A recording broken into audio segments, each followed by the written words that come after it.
Welcome home, Cameron. I hugged my mom as she said this, walking through the door of the house, carrying a luggage in my right hand. It feels good to be back, I say to her. I was coming back to visit for a couple of weeks since I was on vacation from college. I hugged my dad next, who patted me on the back. Good to see you again, sport, he says. I smile. I think I missed my dad the most. He was very caring and we had a lot of the same interests and thoughts on things. It was great. When I finally stepped back, I looked around. Where's Violet? I ask both of my parents as they stand next to each other. They both shrug their shoulders. She might be up in her room again. You should go check on her, my mom says to me. I sigh as I put my luggage down and head for the stairs. Violet was 13 years old, 6 years younger than me, so she's starting to kinda go through a phase. It isn't a normal phase though. She's been in it for nearly her whole life. She's really into dolls. Not just any kind of dolls, though, but really weird and unsettling looking dolls. She didn't think they looked weird, though. In her own words, they were all beautiful. Ask anyone else in my family and they'll all agree that every single doll that is laid out in her room are creepy and weird. Which is fair, since they all frequently shook me down to my core. I made it to the top of the stairs and started to shout her name, Violet, I'm here. No answer. Violet. No answer again. I started to get frustrated. I hadn't seen her in a year and she was just not going to come out and greet me. Great. As I walked to her bedroom door, I started to try and give her the benefit of the doubt that maybe she was sleeping or that she had headphones in. I was young too, so I would be able to understand, but when I pushed her door open and walked into her colorful and decorative room, I saw her sitting in the middle of her room with 2 dolls in both of her hands, just looking at the ground, almost as if she was examining something. I shivered. Violet. I said to her. After a few seconds, she finally turned her head around to face me. She had a blank expression on her face, but when she laid her eyes on me, she immediately lit up as she sprung up and dropped the dolls in her hands like they were just junk to her now. She ran and hugged me, but didn't say anything. Hey sis, I say, returning the hug. She wouldn't let go for another minute. I started to get uncomfortable, but I let her do it. When she finally let go, she said, Sorry if there are dolls everywhere, I forget to clean my room. No, you're fine. When I was 13 I never cleaned my room either, I laughed. She laughed back. I got a new doll yesterday though. You want to see it? I really didn't want to, but I figured that this is a good opportunity for us to spend more time together. I smile and say, okay. She walked over to her desk at the end of the room and I follow her. She had several dolls on the floor and I stepped over them, trying my best not to step on and break any of them. Violet's room was expressive, half the wall was painted pink, and she had multiple posters for pop singers and movies on her wall. She had a bunk bed at the side of her room too. When she made it to her desk I took a step next to her. She had a laptop and a pencil pouch on her desk, but right next to the laptop, I saw the doll she wanted to show me. You can pick it up and look at it if you want, she said. The doll looked normal but something also seemed off about it, almost dejecting. I reach my hand out to it and pick it up. I raise it so I can get a better look at it. It was made out of cloth and looked like it was tied together with knots. It had long braided blonde hair and buttons for eyes. The doll had a red mark for a smile across its face that looked uneven. It had a pink and yellow flower dress and a little blouse to go with it. Along with how it looked, it felt rough and scratchy, getting my hands itchy in the process. The doll had an aura to it that I can't explain. There was something tugging at my spirit and soul just holding it. I sat it down neatly and nodded my head. "What do you think of it?" Violet says, leaning on the desk. I turn to face her and rub my hands against my jeans to itch them. "It's neat, definitely a good addition to your collection," I respond, to which she reacts by just giving me a weird look. I look back at her and look around awkwardly. "You don't think it looks freaky, do you?" Violet asks me seriously. I hesitate for a second before shaking my head. "Nope. I think it looks." I take another glance at the doll. "Perfectly fine." Violet returns to a normal look on her face. "Mom and Dad think it looks stupid, so I'm glad that you at least think it's fine." "Don't worry about it, I'm not too critical with things, especially not dolls." I start heading towards the door. "I'm gonna start unpacking all of my things if you need me." Violet flashes me a thumbs up and I give her one back as I walk out of her room. I walk down the stairs, alarmed and wondering about that doll. Something wasn't right about it. When I finally finished unpacking all of my stuff, it was starting to get dark out and I was beginning to get tired. I wanted to do something relaxing, and I knew that Mom and Dad had Hulu and Disney Plus on the downstairs TV, so I figured that me and Violet could go down and watch a movie.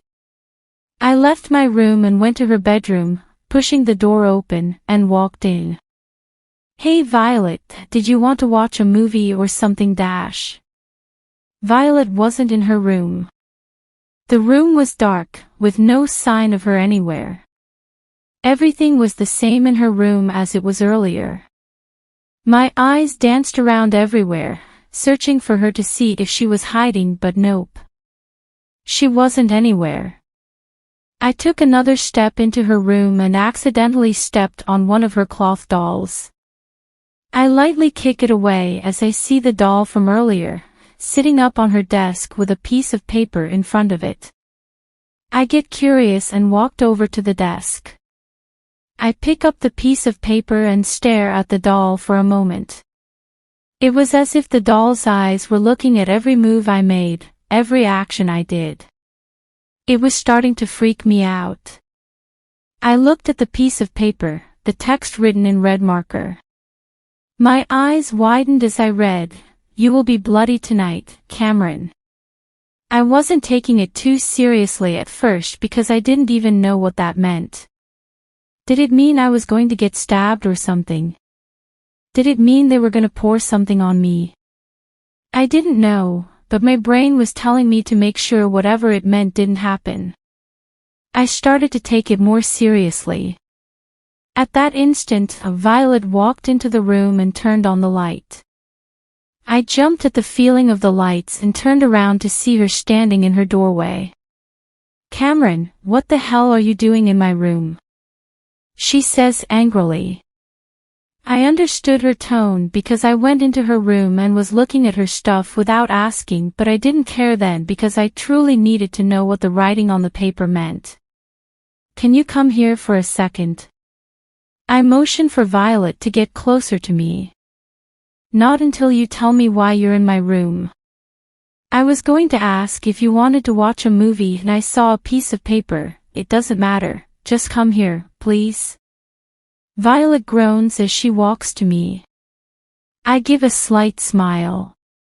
"Yeah, so I found this in front of your doll, I lay the piece of paper flat on her desk.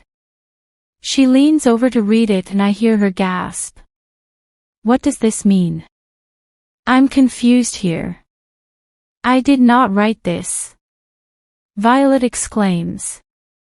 Then who could have written it? Because Mom and Dad wouldn't write something like this, so it's only logical. "Cameron, don't be stupid. Does this look like my handwriting to you?" She picks up the paper and puts it in my face. I pay more attention to the writing as I take it from her. It looked kind of messy and sloppy, like a toddler wrote it with their left hand. I started accepting in my head that I was just jumping to conclusions and she did nothing wrong, but admitting that I was wrong never sits right with me, so I just kept going. Violet, I've never paid attention to your handwriting, so what are you trying to prove right now? Cameron, she says in an annoyed voice. Okay, fine. I know you didn't do it, I say. She crumples up the piece of paper and throws it into her trash. I don't know where that came from. I'm just gonna go downstairs. Violet doesn't say another word to me as she walks out of her room, taking a doll with her. I slump against the wall, feeling awful. I couldn't believe I'd accuse my sister of something like that. I was never good with that sort of thing. I looked back at the doll and noticed that there was a streak of red on both of its hands. I went to sleep shortly after.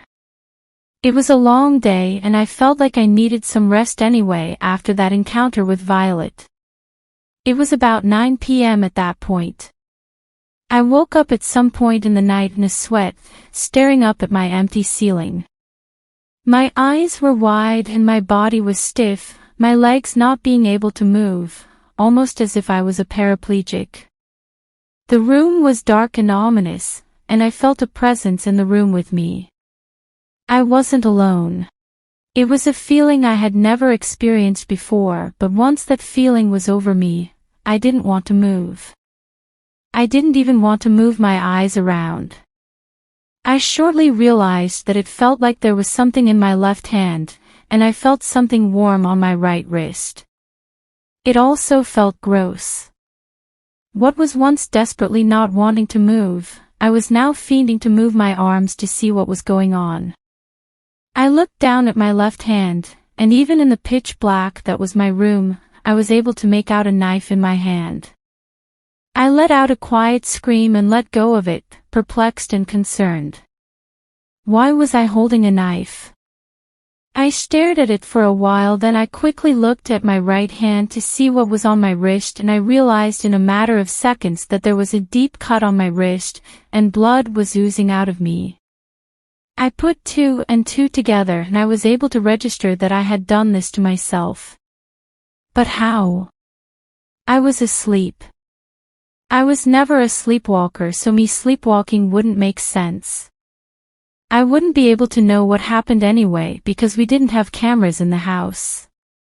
I wrapped the bottom of my shirt around my wrist to slow down the bleeding and heal the puncture in my wrist. I steadily got up from my bed and took in the surroundings of the room. It was dark, but almost too dark. I looked at the chair in the corner of my room that my parents said they forgot to move and figure I could sit there for a while before I potentially go to the hospital, since I didn't know how much blood I lost. I didn't think I lost that much, so I supposed I'd be fine enough. I stood in the void that was my room. My legs felt wobbly like they were noodle sticks, but also like something from beneath me was trying to pull me down to the floor. My gut was telling me to get out of the room, but I didn't. I started to walk to the best of my ability to the chair, but once I got up to it, I noticed Violet's doll was leaning on the back of the chair, the same doll that she showed me earlier in the day. Its red, crooked smile illuminated itself at me, and it felt like its button eyes were staring at me, waiting. Damn it, Violet, I grunted. I reached my hand out to grab it, but as my hand touched it, I had a flaming sensation going through my hand. The doll was boiling hot. It felt like my hand had just been scorched in a fire. I leapt my hand away swiftly and took a look at my hand. I had a burn mark now. Great. I looked at the doll again and wondered why it felt so blistering.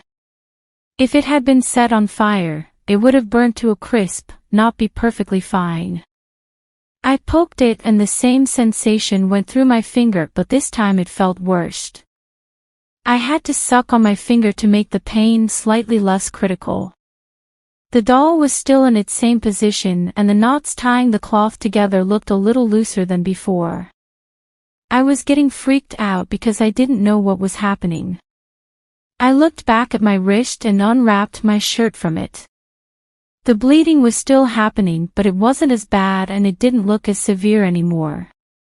The questioning about how I even got a knife when I was sleeping was still seeping through me, but when I looked back at the doll, it was now sitting perfectly still and straight at the edge of the chair. I took an instinctive step back. The doll just moved.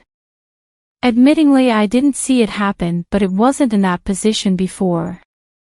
It looked like it was defying gravity. A stuffed doll couldn't sit perfectly straight at the edge of a chair. That's just not possible. I wrapped the bottom of my shirt back around my wrist as I surveyed the doll, trying to understand what was wrong with it. The whole time I've been here, nothing has been right about it. You did what? I heard a voice from beside me at the door. I swung my head around and saw Violet standing there, with her eyes closed. I got confused, but I got scared at the same time. It didn't appear that she was talking to me. Violet, who are you talking to? I say to her.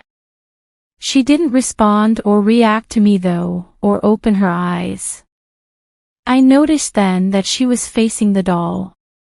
I turned to face the doll again and it had moved once more. This time it was looking at Violet at the door. I looked back at Violet and her eyes were still closed. She continued to look at the doll, but she wasn't saying anything. It was as if she was listening to something but nothing was making any noise. You don't need to do that, Violet says to the doll. I alternate between looking at the doll and Violet, and they both just keep looking at each other. I don't know if I should say the doll was looking at Violet, but I could have sworn I saw its buttoned eyes laid upon her. Okay, Violet continued saying carefully. I was getting ready to wake her up, open my window and throw this damned doll out of it, but then something happened. Something horrible happened.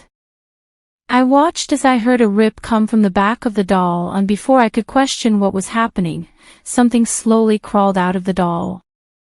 It was an absolute abomination. It was a mixture of black and gray. It looked tall, and had 3 arms. I couldn't make out its facial features, but it had a scrunched up, bloody face, and just looking at its back, it looked like it had 2 spinal cords. It had little branches sticking out everywhere in its entire body. I wanted to vomit. I've never seen something I'd consider a monster, but this was an actual monster. I don't know what to call this thing, but I saw it turn around and look dead into my eyes, almost mocking me, and before I knew it, I blacked out. I woke up the next morning on the couch in the living room. The sun was bright, shining through the window curtains, giving a nice shade of orange in the room. I breathed a sigh of relief, knowing I was out of that nightmare of a night and that everything was going to be normal today. I started to sit up, moving the pillows when I heard Violet's voice from next to me. Mom and Dad are at work now. They found you passed out in your room and saw your wrist slit. They even saw burns on your hand. They're awfully worried about you, Cameron. Are you okay? I listened to what she was saying without looking at her. I looked at my wrist and saw that it had been wrapped with a cloth. It didn't hurt anymore. I looked at my other hand where the burns had been soothed. I didn't feel like I was in agony anymore. I hoped my parents didn't think I tried to kill myself though. I turned my body to look at my sister and she was sitting in a chair next to the couch. My heart sank when I saw what she was holding though. She was holding the doll in her arms. That damned doll. No, no, no, no. I mumble. Violet gives me a weird look. Did you say something? She asks me. I shake my head. Violet smiles as I look into the doll's lifeless, buttoned eyes as I felt something warm running down my calf. Something warm and gross. My doll only wanted to play. I also decided to name it so we can properly call her something. Say hi, Deidre. From the couch, I inched away from the doll as I continued staring at it, dread forming over me by the second. I didn't bother responding to Violet. I pulled the blanket that was on me off me as I look at my foot and see my calf slit open, blood running down onto the couch. I start to feel lightheaded as I look back at the doll, and I see its buttoned eyes now on me, watching me. Whatever is in that doll heard Violet. Hello, Cameron.